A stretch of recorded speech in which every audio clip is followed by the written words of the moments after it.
Multi-resistant, strain. What did that do to your body? What has it done? I was fighting back because I've been on and off the hospital. I love to go into the hospital, trying to find if I can work on this out. You know what I'm saying? So I lost weight. I lost my job. I lost everything, and I had to sit, but I couldn't sit back and feel sorry. Yeah. There's very heavy breathing. Is that also from the effects of the 7 years plus the multi-resistance strain of TB? Is it treatment? What is it? TB affects the lung. You see, now I've lived with TB for more than 20 years, battling with it for more than 20 years. After completion of my treatment, that's 2014, from 2008. 2008, December is when I was put on MDR TB treatment. So 2014, after 3 weeks, then I experienced loss of air, It was really hard for me. Then I was taken to Kenyatta Hospital. They said, now you are out of our register. They referred me to the emergency, to start anew.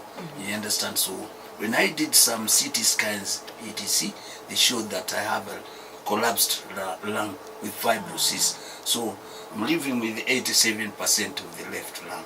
You see, so my oxygen inside me was down to 78. It pumps up to 79, to 94%. You see, so they had to boost and pump in some medicine.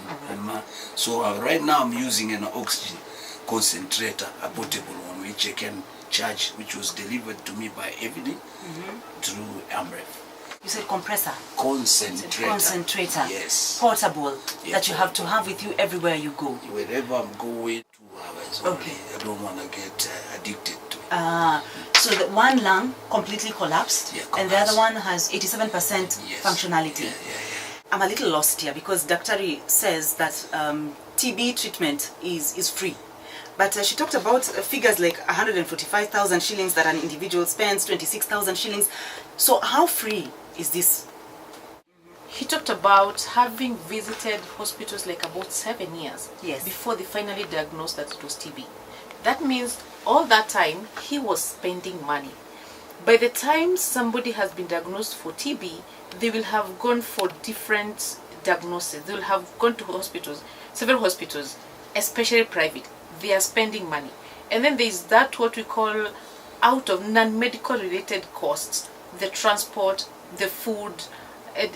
That is what causes the high costs. Much as, for example, the MDR TB patients are covered by, they're given NHIF. NHIF comes with its own restrictions. For example, they do not pay for medical equipment. Chichi needs to always use an oxygen concentrator. He has an NHIF card, but NHIF cannot buy that oxygen concentrator. He has to pay for it from his pocket.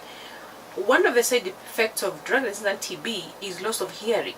Most patients with loss of hearing will need hearing aid. Again, NHIF does not cover for that. Therefore, they have to pay from their pocket. So that is what brings up the high cost.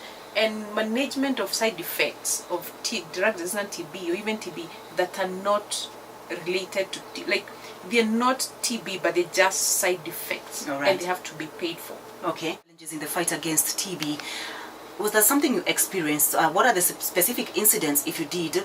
What are the specific incidents of stigma you recall, and how did you overcome that challenge? Because people talk a lot of what they don't know, But what I realized is that if you think and keep it in your mind, then you're going nowhere. So I used to ignore. You understand? There is stigma, of course. I lost a lot of friends. I was all alone. But I got new friends. The CHWs, community health workers were my friends. Evelyn here with the team, I had new friends, in fact, big people, in the ministry, etc. Yeah. The country woke up to the sad news of the loss of an alliance boy to tuberculosis. He was in Form 2. Last week, Saturday, we buried a Form 2 student from Mombasa who also died from complications of drug-resistant TB.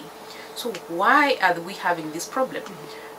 Let's talk about tuberculosis among teenagers or adolescents who are people who are in institutions, they're in schools. There has been a high enrollment of students and pupils in learning institutions, but the infrastructure has remained intact. That means a class that was meant for 40 students now sits 80 students, same seating arrangement, same ventilation, same dormitories. Right now here we have 3 decker beds. When I was in school you only have 2. Yes. So that congestion, so the poor lighting, congestion, that means if one student has TB, likelihood of them infecting the rest of them in their dormitory in class are very high. I remember one study that was conducted in a school in Kericho, and just screening just from just one stream, 300 students, 22 had tuberculosis. So what we need to do is really emphasize on prevention within learning institutions, encourage people to go for screening, and institutions have policies that will support diagnosis and treatment and management of tuberculosis among other people. And to the men, please, when you get these symptoms, don't wait, just go for screening, get tested. What changes have you introduced to your lifestyle since that bout with TB? One step forward, one back. Things are never going to be the same. I'm free from TB, but the damage caused by TB is bigger than anything, because I'm owner of the hospital and things have really changed. I'm happy because I'm doing advocacy and I'm trying to come back again, start or beginning again over. You understand? All right, this is an ongoing conversation. We cannot talk about everything to do with TB in this one sitting. So we'll be calling you back very soon, Evelyn and Chichi. Our compliments to Eliud Chichi Morimori, who is a TB survivor who has shared his experience of diagnosis, treatment, and the road to recovery. We are also delighted to have with us on the show Evelyn Kibuchi, who is the National Coordinator Stop TB Partnership and Director, African Parliamentary TB Caucus. Special thanks also to Dr. Jane Ongango, Public Health Specialist at the Kenya Medical Research Institute, KEMRI, who spoke to my colleague Hainga Okwemba. This is KBC Nairobi.